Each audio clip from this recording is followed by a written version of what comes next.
जमीन खा गई या आसमान निगल गया। न्यू कराची से लापता होने वाला सारिम आखिर कहाँ गया? पुलिस गुत्थी ना सुलझा सके। 8 रोज बाद भी 7 साला सारिम की बाजियाबी के लिए तमाम तर कोशिशें नाकाम। पुलिस को तफ्तीश में अब तक पेशरफ्त ना मिल सकी। वालिदैन गम से निढाल है, पुलिस की कारकर्दगी से नाला है। शिद्दत गम से निढाल वालदा का कहना है कि ना जाने मेरा बच्चा किस हाल में होगा। वालिद ने भी शिकवा करते हुए कहा कि पुलिस बातें तो कर रही है लेकिन अमली तौर पर कुछ नहीं हो रहा। खाने के लिए क्या दे रहे हैं? कोई कैसा भी हो, वो क्या वो मेरी तरह कैसे रख रहा होगा वो? जमीन खा गई या आसमान निकल गया। न्यू कराची से लापता होने वाला सारिम कहाँ गया? पुलिस गुत्थी न सुलझा सकी। 8 रोज बाद भी सारिम की बाजियाबी के लिए तमाम तर कोशिशें नाकाम। पुलिस को तफ्तीश में अब तक पेशरफ्त न मिल सकी। गम से निढाल वालिदैन ने मायूस होकर SSP सेंट्रल के ऑफिस के सामने एहतजाज भी किया। शिद्दत गम से निढाल वालदा का कहना है कि न जाने मेरा बच्चा किस हाल में होगा।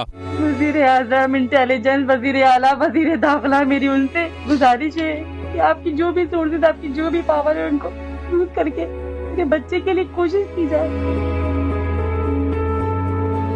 वालिद ने भी शिकवा करते हुए कहा कि पुलिस बातें तो कर रही है लेकिन अमली तौर पर कुछ नहीं हो रहा। मेरा बेटा सारिम, ठीक है, 6.5-7 साल की उम्र है उसकी। वो मदरसे पढ़ने गया था अपने बड़े भाई के साथ, ठीक है, लेकिन मदरसे पढ़ने के बाद जब छुट्टी हुई तो वो अलग अलग रास्तों से निकले, ठीक है, लेकिन जो भी रास्ते से निकलेंगे आप आके कंपाउंड में ही मिलेंगे, ठीक है।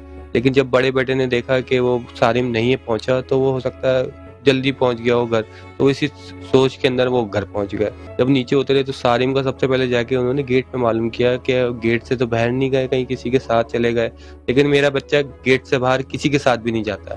जब तक कोई हमारा अपना नहीं होना तब तक वो नहीं जाता गेट से बाहर। लेकिन वो किसी के साथ गया नहीं, लाइट नहीं थी जिसकी वजह से CCTV फुटेज में आया नहीं। बच्चा किधर गया समझ नहीं आया अभी तक। मासूम बच्चे के वालिदैन ने हुक्काम बाला और सिक्योरिटी इदारों से अपील की कि सारिम को जल्द से जल्द तलाश किया जाए।